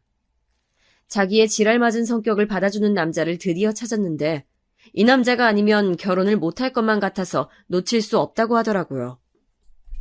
아버지께서는 시집 보낼 돈 따위는 없다면서 작은 언니를 향해 배째라고 하셨습니다. 그러자 작은 언니는 필요 없다고 맞섰죠. 아버지의 도움이나 허락 따위는 필요하지 않다고 외치는 작은 언니를 보면서 저는 엄청 놀랐고 감명 또한 받았던 듯 싶네요. 뭔가 대단해 보였거든요. 그리고 엄마가 몰래 모아두셨던 돈을 작은 언니에게 건네셨습니다. 사실상 우리 집안의 현금 전부라고 할 수 있는 거야. 큰 도움은 안 될지 몰라도 요긴하게는 쓸 것 같아서 준다. 네가 언제 이렇게 다 커서 결혼까지 하겠다는 건지 세월이 참 야속하기까지 하네. 엄마, 내가 딸이니까 다행이죠? 내가 아들이었어 봐요. 그럼 장가 보내려고 돈이 곱절은 들어갔을 거야. 어디서 돈을 빌려야 했을 수도 있죠. 안 그래요? 너는 왜 이런 때 그런 얘기를 하고 그러니? 내가 옛날에 너 아들 아니고 딸이라고 구박했던 것 때문에 그래? 하여간 뒤끝은 심해가지고선. 그게 아니라요. 나는 지금 엄마 마음이 편해지시라고 일부러 이러는 건데? 엄마가 괜히 나한테 캥기는 거 있어서 순순히 전 재산 내놓으시는 거 내가 모를 줄 알고? 다 알죠? 엄마는 사실 속으로는 작은 언니한테 미안한 부분들이 되게 많았었나 봐요. 옛날에 모진 소리를 많이 하셨던 걸 내심 당신께서도 스스로 후회하고 계셨던 듯 싶더라고요. 작은 언니가 너스레를 떠니까 엄마는 민망해하면서 화제를 돌렸지만 그런 기색이란 걸 알아차릴 수 있었습니다. 그럼 혹시 엄마가 나한테도 미안해하고 있을까? 나한테 태어나지 않았어도 좋았을 뻔했다고 그런 말들을 하셨던 것도 후회하고 있을까? 어쩌면 엄마가 나한테 사과하고 싶으실지도 몰라. 저는 작은 언니가 결혼할 때 생전 처음으로 끈끈한 가족애 같은 걸 실감해봤어요. 자라면서 지독한 가난 때문에 당한 수모가 안팎으로 많았었는데 그래서 엄마와도 사이가 대면대면한 모녀지간이었거든요. 그렇지만 엄마가 과거를 후회하고 계신다면 저는 기꺼이 그 마음에 응답하고 싶다는 생각이 들었습니다. 가족은 자주 안 부딪힐수록 좋고 말을 안 섞을수록 사이가 좋다는 확신을 가지고 살아온 제가 사고방식을 조금 달리하게 된 순간이었지요. 작은 언니는 저희 집보다 경제적인 수준이 약간 나은 집안에 시집을 갔습니다. 작은 형부는 공장에 다니고 계신 분이었는데 알고 보니까 그 공장이 작은 형부의 먼 친척 어르신 것이었어요. 나름의 빽이 있었다고 봐야겠죠. 작은 언니보다 4살이 많았으나 거의 동갑처럼 보였어요. 외모뿐만 아니라 행동하는 것도 그랬습니다. 작은 언니한테 거의 쩔쩔매고 끌려가는 작은 형부의 면모를 보면서 사람 인연이라는 게 반드시 존재하나 보다 이런 느낌을 받았더랬죠. 작은 언니의 말 맞다나 작은 형부 같은 사람이 아니면 그 다혈질 성격을 받아줄 남자는 거의 없을 것 같았거든요. 작은 언니가 무사히 결혼 생활을 시작한 이후 저는 엄마와 태어나서 처음으로 깊은 주제의 대화를 나눴습니다. 과거에 있었던 일들, 서로의 가슴에 비수를 꽂는 말을 했었던 사건이며 각종의 것들을 다 끄집어내서 엄마와 오랜 대화를 나누어 봤어요. 마주보고 앉아서 가족 얘기를 하는 것은 그때가 정말이지 처음이었습니다. 그만큼 소통이 단절되어 살아온 관계였었거든요. 사실은 가난보다도 힘들었던 것은 부모님이 나란 존재를 반겨주고 있지 않다는 걸 알게 되었다는 것이었죠. 제가 그렇게 털어놓았을 때 엄마가 우셨어요. 그리고는 저에게 미안하다고 하셨죠. 저는 제가 평생을 이 순간을 기다리면서 살아왔다는 걸 알게 되었습니다. 왜냐하면 엄마의 눈물을 보고 엄마의 사과를 받은 순간 제 모든 과거의 순간이 어둡고 침침했던 흑백에서 선명한 컬러로 전환이 되더라고요. 저도 엉엉 울면서 엄마를 무시하며 못되게 굴었던 순간들의 저를 털어놓으며 정식으로 사과를 드렸습니다. 입 밖으로 꺼내고 나니까 왜 그렇게 후련하던지요. 엄마와 편안한 모녀관계가 된 이후에 그 변화에 참여한 것은 큰언니였어요. 똑똑했기 때문에 그만큼 서러움도 많이 끌어안고 살아야만 했던 사람이 바로 큰언니였습니다. 엄마는 용기를 내어 큰언니에게 먼저 손을 내미셨고 그것이 진심 어린 마음이라는 것을 안 큰언니도 그 손을 맞잡아 주었어요. 결혼한 작은 언니는 자기 짝을 만나서인지 형편이 넉넉하거나 말거나 상관없이 잘 지내더라고요. 그토록 가난을 벗어나고 싶어 했던 사람이 바로 작은 언니였건만 그런 야망도 접어두고 결혼할 정도라면 작은 형부가 진심으로 마음에 들었던 것 같아요. 그 모습을 보면서 저도 결혼이란 것에 호기심을 가지게 되었던 듯 싶습니다. 엄마, 큰언니, 저 이렇게 모녀들끼리는 점차 잘 지내게 됐어요. 좋은 현상이었지만 이 모습을 달갑지 않게 바라보는 시선도 있었습니다. 바로 저희 아버지셨죠. 놀고들 자빠졌다. 세상 천지에 뭐 좋은 일이 하나라도 있다고 그렇게들 태평하게 있고 난리야. 하여간 볼썽사 나온 여자들 같으니라고. 죄다 부정타는 기운들을 끌고 다닌다고. 에라이 재수없는 여자들. 저희 세 모녀를 두고 아버지께서는 그렇게 말씀하셨지만 정작 재수가 없으신 분은 공교롭게도 아버지셨답니다. 제가 22살 때였어요. 아버지께서는 술독에 빠져 사셨고 그 아무도 말릴 수 없는 존재였는데 어느 날 취기가 잔뜩 오른 상태에서 어떤 사람과 시비가 붙으셨던 것입니다. 그냥 지나가던 행인이었다는데 아버지께서 먼저 시비를 거신 건지 어쩐 건지는 솔직히 진위 여부를 몰라요. 아무튼 그 사람과 크게 시비가 붙어서 주먹다짐이 오갔는데 평생에 가난하였고 궁핍함에 시달렸으며 나이가 들수록 고주망태가 되어가신 분이 체격이 좋으면 얼마나 좋았고 싸움을 잘하면 얼마나 잘했겠나요. 평소에는 항상 돈 없다는 말을 입에 달고 사시면서 병원 근처에는 얼씬도 안 하는 분이셨으나 크게 다치시는 바람에 별 수 없이 병원 신세를 지게 되셨습니다. 그때 놀라운 일이 벌어졌어요. 저희 아버지께서 아프다고 말씀하시는 걸 듣던 어느 간호사분께서 문득 뭔가 이상하다는 느낌을 받으셨다고 합니다. 그래서 혼자 생각만 하시다가 아버지의 퇴원을 하루 앞둔 날에 엄마랑 저한테 다가오셔서 말씀을 해주셨던 거예요. 웬만하면 정밀검사를 따로 받아보시는 게 어떻겠냐고 말이죠. 아버지께서 하도 돈이 없다고 먹고 죽을래도 돈은 없다고 하시면서 병원 놈들은 전부 돈독이 오른 도둑놈들이라고 하시면서 추가 검사를 안 받으신 상태였거든요. 그냥 눈에 보이는 상처들을 치료하고 소독하고 입원하면서 잠시 심신을 달랜 정도였죠. 그런데 그 병실 담당 간호사분께서 그렇게 말씀하시니까 엄마는 덜컥 겁이 나셨던 것입니다. 평생을 아버지로부터 시달려 오신 분이었으나 결코 모질어지실 수가 없었나 봐요. 빚을 내서라도 아버지의 정밀검사를 해드려야겠다고 엄마는 그렇게 말씀하셨고 저는 따를 수밖에 없었네요. 아버지를 설득해서 간신히 각종 검사를 받았는데 정말 놀랍게도 아버지의 건강 상태가 몹시 안 좋다는 사실이 밝혀졌습니다. 어느 정도였냐고 하면 진료실의 의사가 말하기를 큰 병원에 가보셔야겠다고 단적으로 권장을 할 정도였습니다. 심각하단 얘기였죠. 그 길로 검사 결과를 가지고 대학병원을 갔어요.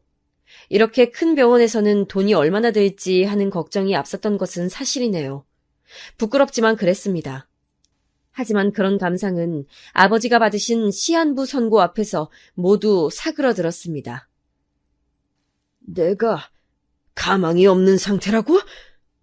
그럴 리가 없어. 내가 이럴 줄 알았지. 이 돈독에 오른 놈들, 순 돌팔이 놈들. 그렇게 말하고 돈을 뜯어갈 셈이겠지. 내가 그 수를 못 읽었을 줄 알고 가망이 없다고 말해놓고서는 값비싼 치료 방식을 내밀 거란 거 내가 다 알고 있어.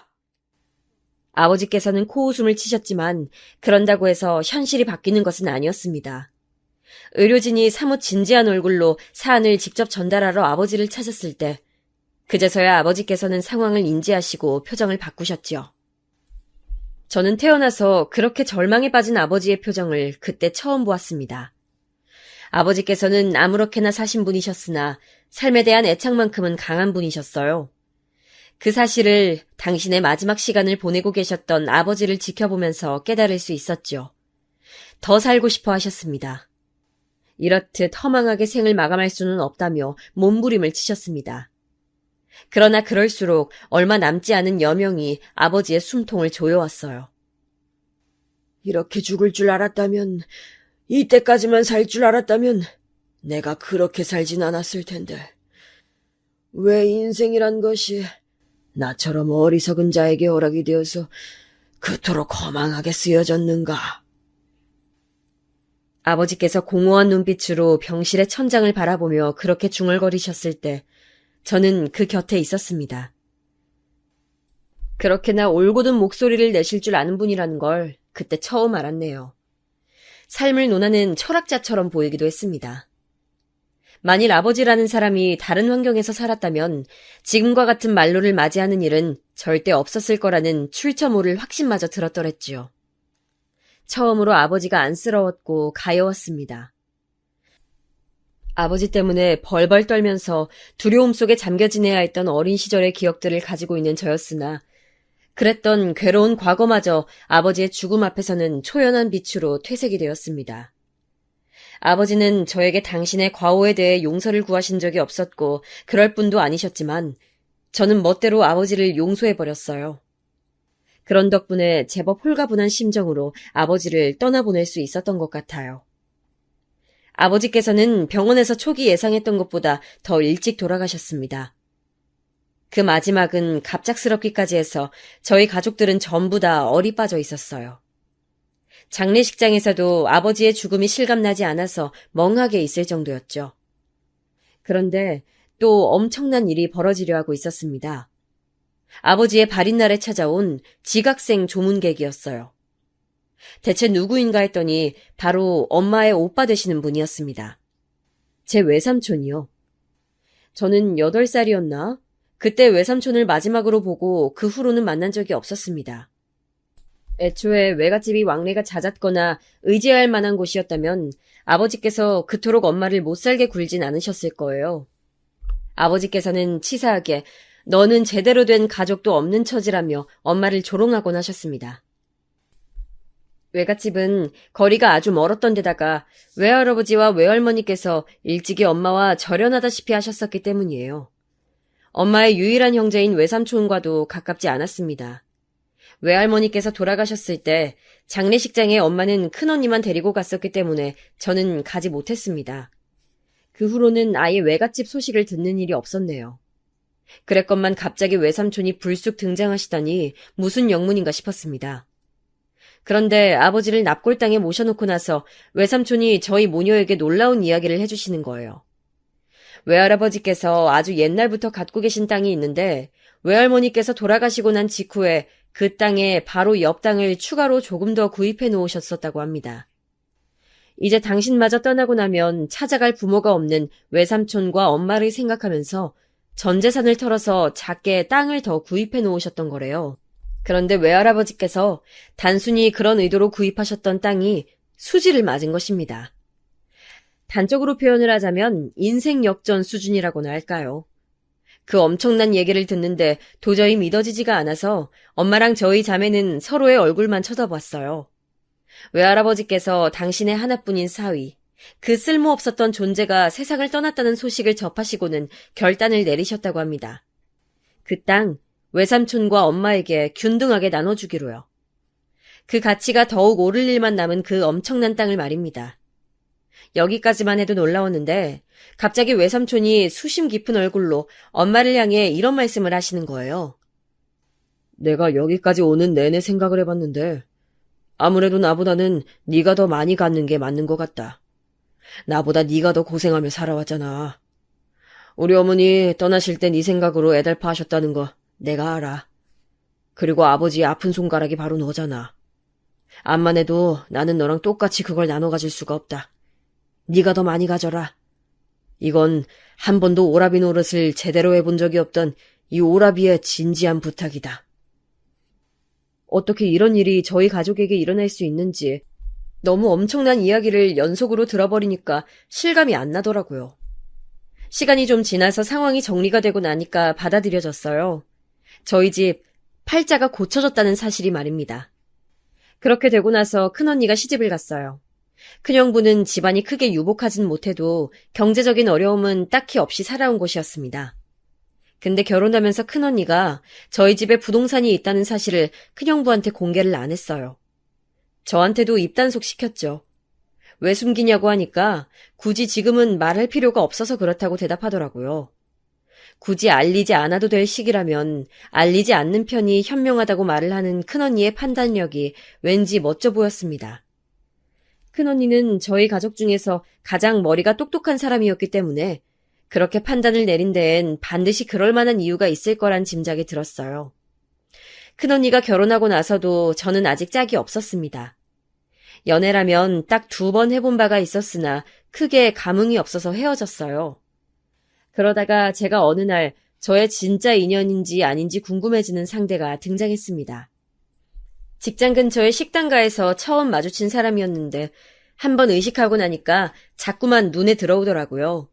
다음 날도 그 다음 날도 자꾸만 신경이 쓰였죠. 혹시 내가 도끼병이라도 걸렸나? 저 사람은 아무 생각 없이 밥만 먹을 뿐인데 나 혼자 계속 착각하는 게 아닐까? 며칠이 지나자 저는 이런 생각이 들어서 그만 우울해졌습니다. 하지만 그건 저의 착각이 아니었다는 것이 곧 밝혀졌습니다. 왜냐하면 어느 날 그 사람이 저한테 먼저 다가오더니 만나는 남자친구가 따로 있냐고 물어왔거든요. 그 순간 심장이 미친 듯이 뛰었고 저는 그래서 그 사람을 제 운명적인 상대로 받아들였습니다. 그렇지 않고서야 그 순간이 그렇게까지 극적일 수는 없는 노릇이었어요. 그 사람은 제가 솔로라는 것을 알고 나서부터 저에게 적극적으로 들이댔는데 저 또한 적극적으로 그 사람을 받아주었어요. 말이 좀 웃기죠? 서로가 잘 통해서 금세 연인 관계로 발전하게 되었다는 뜻입니다. 그 사람하고 있으면 편안하다거나 그런 포근한 기분은 느끼지 못하였으나 기분이 색달랐고 뭔가 재미를 느낄 수 있었어요. 그 사람은 꽤나 달변가였는데 제가 지니지 못한 면모들을 많이 가지고 있었거든요. 거침없는 성격 같은 게 멋져 보이기도 했습니다. 서로 진지한 이야기를 주고받을 정도로 가까워졌을 때 저는 저희 집 이야기를 꺼내들었어요. 가난하고 무식한 집안에서 태어나 죽도록 힘들었던 유년 시절이라든지 외롭고 힘들었던 그때의 기억들이라든지 주로 그런 것들을 나눴죠. 아버지께서 돌아가시고 나서 남겨진 엄마와 더욱 애틋한 모녀지간이 되었다는 것까지 이야기를 해주었습니다. 부동산으로 수지 맞은 이야기는 빼놨어요. 큰언니의 말 맞다나 굳이 안 꺼내도 될 시기라면 하지 않는 게 현명한 것 같아서 그랬습니다. 앞으로 내가 너의 마음에 남아있는 그 뚫려있는 공백들을 전부 채워줄게. 나한테 와라. 우리 이미 사귀고 있잖아, 오빠. 내가 이미 오빠의 여자라는 걸 몰라서 그런 소리 하는 거야? 그런 의도로 하는 소리가 아니야. 나한테 진짜로 와달라고 하는 거야. 나한테 시집 와. 내가 잘해줄게. 너 하나만큼은 내가 책임지고 먹여 살려준다. 지금 생각해보면 진짜 멋대가리 하나 없는 멘트였는데 그때는 홀라당하고 즉시 넘어가 버렸더랬죠. 그 분위기에 취해서 그랬던 것인지 어쨌는지는 모르겠으나 저는 결혼에 대한 생각을 품고 있었고 마침 그 사람이 그렇게 말을 해오니까 마음이 기울고 말았던 것 같아요. 어쩌다 보니까 어영부영 결혼이 진행되게 되었고 이듬해 저는 결혼해서 그 사람의 아내가 되었으며 그 사람은 저의 남편이 되었습니다. 제가 결혼할 때 작은 언니는 멀리 집을 이사가느라 정신없이 바빴고 큰 언니는 임신 사실을 알게 된 직후였기 때문에 깊은 관심을 받진 못했어요. 결혼하고 나서도 엇비슷했던 것 같네요. 언니들이 다 자기 생활에 너무 바빴기 때문에 왕래를 자주 하기란 무리였고 다만 저는 엄마와 연락을 거의 매일 하면서 지냈습니다. 시댁이 신혼집에서 멀지 않았기 때문에 일주일에 한 번꼴로 찾아가 뵈었는데 겉으로는 아닌 척 굴었지만 속으로는 불편했어요. 왜냐하면 결혼 전에 그 시댁 식구들이 저를 얼마나 탐탁지 않아 있는지 제가 다 봤었기 때문이죠. 그게 자꾸만 속에 남아서 저를 괴롭혀댔습니다. 솔직히 말해서 시댁 집안도 크게 별 볼 일은 없는 수준이었건만 저희 친정 집안을 얕잡아 보면서 형편이 빈약한 너희 집안이라는 등 그런 식으로 아주 함부로 말씀들을 하셔서 제가 기분이 몇 번 상했었어요. 그래서 겉으로는 수더분한 새 식구인 척 굴었지만 속으로는 시댁 식구들을 별로 안 좋아하고 있었습니다. 그럼에도 계속 종종 시댁을 찾아갔던 것은 남편이 그걸 원했기 때문이었어요. 결혼 직후에는 안 그랬는데 어쩌다 보니 많은 주도권의 흐름이 남편에게로 넘어가 있었습니다. 특히나 제가 호르몬 질환 때문에 직장을 쉬게 된 이후로는 더 그러했던 것 같아요. 제가 벌지 않고 남편에게 돈을 받아서 쓰니까 이상하게 의리된 기분이 들었습니다. 남편은 철저한 갑이었고요. 부부임에도 사람 관계라는 게 돈이 얽히면 그렇게 될 수 있다는 것을 깨우쳤네요. 이래서 사람이 떳떳하려면 경제력이 있어야 하나 보다. 내가 친탁을 해서 건강 문제가 있을 수 있으니 되도록 조심하면서 이렇게 몸이 안 좋은 징조가 보일 때는 반드시 쉬라고 엄마가 하도 성화를 부리니까 일을 쉬고 있긴 한데 몸은 편할지라도 마음은 영 불편하네. 그래도 한 가지 장점이랄 게 있다면 제가 일을 쉬면서 집에 있는 것을 남편이 싫어하지는 않았다는 것이려나요? 저에게 빨리 재취업해라, 건강은 언제 회복되는 것이냐 이런 식으로 채근을 한 번도 하지 않았으니까요. 대신에 제가 시댁을 신경 쓰면서 자주 들락날락하고 며느리로서의 도리를 해야 했기에 이게 너무 고달프고 힘들었지만 저한테 실컷 쉬라고 해주는 남편을 둔 게 어딘가 싶어서 감사히 여겼습니다. 엄마한테 돈 벌어오라고 늘 매서운 잔소리를 날리셨던 아버지를 집에서 봐왔던지라 그에 비하자면 남편의 태도는 부처님같이 느껴졌던 것이죠. 그런데 어째서 남편이 제가 일을 안 다녀도 괜찮아 하는 것인지를 시간이 얼마간 경과하였을 때 저는 그 이유를 알게 되었습니다. 점차 저를 대하는 남편의 언행이 어딘가 무례해져 있다는 사실을 알아차리게 되면서부터였죠. 그건 바로 남편이 저를 자기 멋대로 휘두르기 위해서였습니다. 제가 돈을 얼마간이라도 벌어오면 경제력을 가지고 큰 소리를 칠 수 있으니까 남편은 그 꼴을 계속 보느니 차라리 자기가 외벌이를 하면서 저를 자기보다 아래 서열로 확실히 내리누르는 게 좋았던 거예요. 결혼 전에는 미처 몰랐던 사실이었는데 남편은 언제부턴가 입버릇처럼 어디 옆편 내가 듣기 싫게 목소리를 꽥꽥거려! 어디 옆편 내가 목소리를 크게 떠드냐고! 이런 식으로 옆편내 운운하면서 저를 낮잡아 칭했습니다. 집안에서 왕이 되고 싶어하는 남자라는 걸 그제서야 제가 알아차렸던 거예요. 작은 언니는 집안에서 왕비 대접을 받고 싶어서 작은 형부랑 결혼했다고 했었는데 순간 그 말이 생각나면서 저의 처지와 비교가 되더라고요. 남편의 연봉이 높은 건 아니었어요. 그래서인지 저한테 가계부를 쓰도록 시켰죠. 10원 한 장도 허투루 쓸 생각하지 마. 그거 다 내가 피와 땀을 흘려서 번 돈이라고. 집에서만 탱자탱자 노는 너는 이해 못하겠지만. 저도 건강 이상을 느끼기 전까지는 직장인으로 생활했던 사람입니다. 월급쟁이로 꽤 오래 지낸 바였고요. 일을 쉬게 된 이후로도 집안에서 탱자탱자 놀아본 적도 없었네요. 집안일은 로봇이 하나요? 그거 다 사람이 하는 건데요. 하나부터 10까지 다 저의 몫이었고 여기에 시댁까지 챙겨야 했으니 오히려 직장을 다닐 때보다 저의 하루 일과는 바쁜 느낌이었습니다. 그런 저를 저런 식으로 폄하하다니 도저히 참을 수가 없어서 저때 남편이랑 설전을 벌였어요. 제가 평소에는 꾹 눌러서 참고 사는 스타일인데 한번 마음 먹고 터지면 고지고대로 밀고 나가는 면모 또한 있는 사람입니다. 그래서 남편한테 맞섰고 남편의 부조리함을 조목조목 따지면서 반박했어요. 그랬더니 할 말이 없는지 나중에는 그 입이 조개처럼 다물리더라고요. 그런데 이걸 두고 남편이 분하게 여기고 있었던 것 같아요. 그 이후로는 저의 비위를 잘 맞추려고 하는 모습은 분명 보이고는 있는데 제 꼬투리를 잡고 싶어서 안달이 난 모습 역시도 저는 볼 수 있었거든요. 저는 남의 눈치를 살피면서 기분을 파악하고 노선을 정하는 일이라면 지독하게 가난하면서 화목하지도 않았던 집안에서 태어난 저에게 어렵지 않은 행위였습니다. 저한테 태어나지 않았어도 될 뻔했다며 대놓고 말했던 부모 아래서 자란 자식이 전데 이런 저한테 덤비기에는 남편의 기질은 한참 부족했죠. 다만 겉으로는 제가 수도분하게 짝이 없는 사람이니까 티가 안 났을 뿐이죠. 시댁 식구들의 은근한 시집살이, 왕노릇하면서 대접받고 싶어하는 남편의 욕구 또한 저 스스로 익숙해져 가려고까지 하면서 눈을 감아주었건만 남편은 기어이 그 선을 스스로 넘어버리고 말았습니다. 대망의 사건이 터진 것은 남편이 제가 쓴 가계부를 어느 날 유심히 들여다보면서부터였죠. 매달 10만 원에 마이너스 표시가 되어 있는 건 뭐야? 교회에다가 11조라도 하냐? 어디다가 10만 원씩이나 꼬박 쓰는 건데 이거 대체 뭐야? 저는 별것 아니라고 둘러대면서 그냥 쓴 금액의 총액에서 일부를 10만 원이라 표시해뒀을 뿐이라고 했지만 남편의 눈총을 걷어낼 수는 없었습니다.